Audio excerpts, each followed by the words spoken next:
Hello friends, नमस्कार। मैं Ankit Kumar study dynamic YouTube channel में आपका स्वागत है।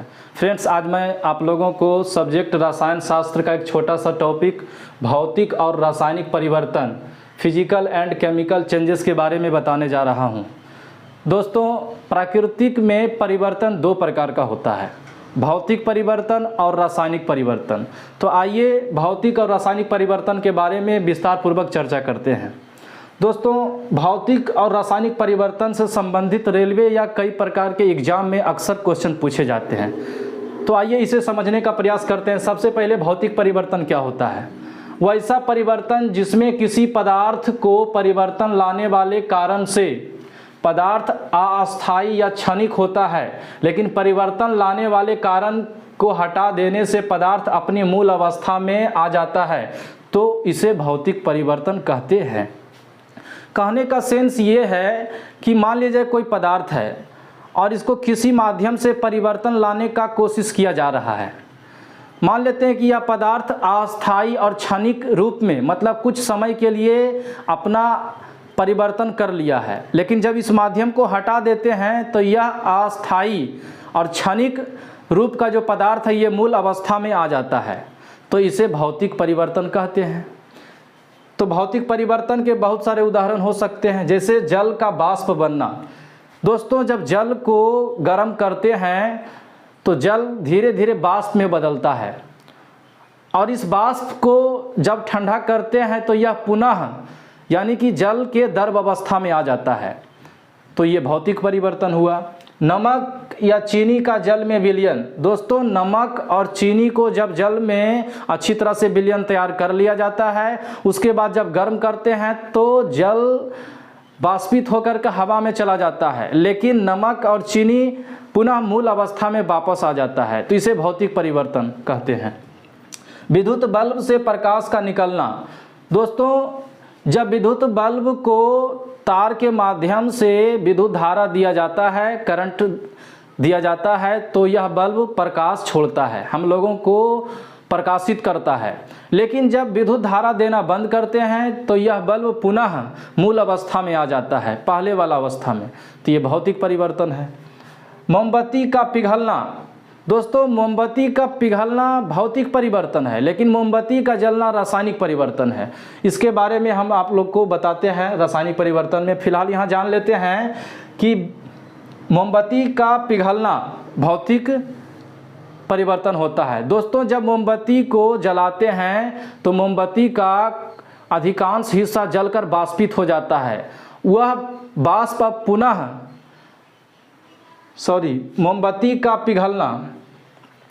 दोस्तों, जब मोमबत्ती को हम जलाते हैं तो मोमबत्ती का अधिकांश हिस्सा पिघलकर मोमबत्ती के इर्द गिर्द द्रव अवस्था में जमा हो जाता है, लेकिन जब इसे ठंडा किया जाता है, धीरे धीरे ठंडा होता है, तो यह पुनः मोमबत्ती के मूल ठोस अवस्था में आ जाता है, तो मोमबत्ती का पिघलना भौतिक परिवर्तन हुआ।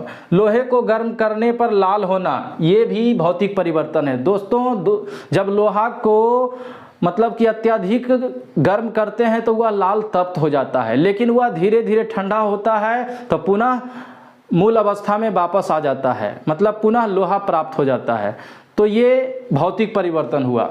आइए रासायनिक परिवर्तन को समझते हैं। वैसा परिवर्तन जिसमें किसी पदार्थ को परिवर्तन लाने वाले कारण से पदार्थ अस्थायी हो जाता है तथा परिवर्तन लाने वाले कारण को हटा देने से पदार्थ अपनी मूल अवस्था में नहीं आ पाता है, तो उसे रासायनिक परिवर्तन कहते हैं। मेरा कहने का सेंस ये है कि जब किसी पदार्थ को किसी माध्यम से परिवर्तन लाने का कोशिश किया जा रहा है, जब यह पदार्थ परिवर्तित हो जाता है और इस माध्यम को हटा देते हैं तो यह पदार्थ मूल अवस्था में नहीं आ पाता है, यह अस्थायी हो जाता है, तो इसे रासायनिक परिवर्तन कहते हैं। जैसे लोहे में जंग लगना। दोस्तों, जब लोहे को खुली हवा में लंबी समय तक छोड़ देते हैं तो लोहे पर भूरे रंग का जंग लग जाता है। अब वह जंग से पुनः लोहा तो नहीं प्राप्त होगा, यानी कि वो अस्थायी हो जाता है, पुनः मूल अवस्था में नहीं आता है, तो इसे रासायनिक परिवर्तन, यानी कि लोहे में जंग लगना रासायनिक परिवर्तन है। कोयले का जलना, दोस्तों कोयले का जलना भी रासायनिक परिवर्तन है। यानी कि कोयला को जब हम जलाते हैं तो कोयला वायु की ऑक्सीजन से संयोग करके कार्बन डाइऑक्साइड गैस बनाता है। यह कार्बन डाइऑक्साइड गैस जलती हुई वस्तु को बुझा सकता है। यानी कि कार्बन डाइऑक्साइड गैस और कोयला के गुण अलग अलग होते हैं, एक जैसे नहीं होते हैं। यानी कि कोयला से कार्बन डाइऑक्साइड गैस बन चुका है, यह स्थायी हो गया है। अब कार्बन डाइऑक्साइड मूल अवस्था में कोयला नहीं बन सकता है, तो ये रासायनिक परिवर्तन हुआ।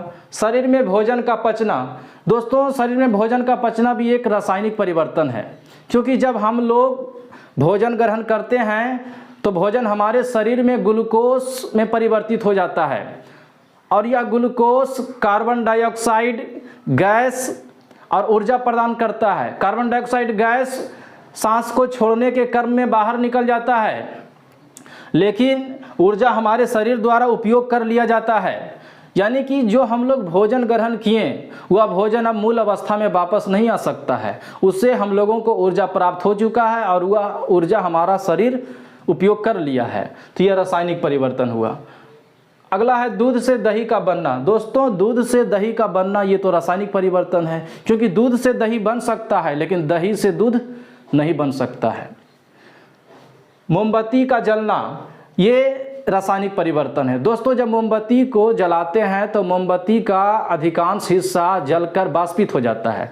अब वह वाष्प पुनः मोमबत्ती के मूल ठोस अवस्था में वापस नहीं आ सकता है, तो ये अस्थाई हो गया है।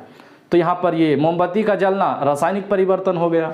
पत्तों का सूखना, दोस्तों पत्तों का सूखना भी रासायनिक परिवर्तन है, क्योंकि जब हरा पत्ता सूख कर पीला या भूरा हो जाता है तो वह पुनः हरा पत्ता में वापस नहीं आ सकता है, यानी कि मूल अवस्था में वापस नहीं आ सकता है, तो ये रासायनिक परिवर्तन हुआ। फलों का पकना, फलों का पकना भी रासायनिक परिवर्तन है, क्योंकि जब कच्चा फल धीरे धीरे पक जाता है तो वह पका हुआ फल पुनः वापस कच्चा नहीं हो सकता है, कच्चा फल नहीं हो सकता है, तो ये रासायनिक परिवर्तन है। मेरा कहने का सेंस ये है कि अगर आपके समक्ष कोई भी उदाहरण परिवर्तन से संबंधित आ जाए तो उसका चयन आप कर सकते हैं कि ये भौतिक परिवर्तन है कि रासायनिक परिवर्तन है। केवल आपको ये ध्यान रखना है कि भौतिक परिवर्तन क्या होता है, रासायनिक परिवर्तन क्या होता है। आइए हम फिर से एक बार आप रिपीट कर देते हैं। जब किसी पदार्थ को किसी माध्यम से परिवर्तन लाने का कोशिश किया जा रहा है तो यह पदार्थ कुछ क्षण के लिए अस्थायी रूप से परिवर्तन हो जाता है, लेकिन जिस माध्यम से परिवर्तन करने का प्रयास कर रहे हैं अगर उस माध्यम को हटा दें तो यह अस्थायी रूप से जो क्षणिक रूप में परिवर्तित हुआ है वह पुनः मूल अवस्था में वापस आ जाता है, तो ये भौतिक परिवर्तन हुआ। और जब ये मूल अवस्था में वापस नहीं आता है तो ये रासायनिक परिवर्तन हुआ। तो भौतिक परिवर्तन अस्थायी होता है, रासायनिक परिवर्तन अस्थायी होता है। तो उम्मीद करते हैं कि आप लोग को समझ में ज़रूर आया होगा। तो दोस्तों भौतिक परिवर्तन और रासायनिक परिवर्तन से संबंधित क्वेश्चन एग्जाम में ज़रूर पूछे जाते हैं, इसलिए इसे अच्छी तरह से समझ लीजिए, स्क्रीनशॉट ले लीजिए और कमेंट करके ज़रूर बताइएगा कि ये वीडियो आप लोग को कैसा लगा। धन्यवाद।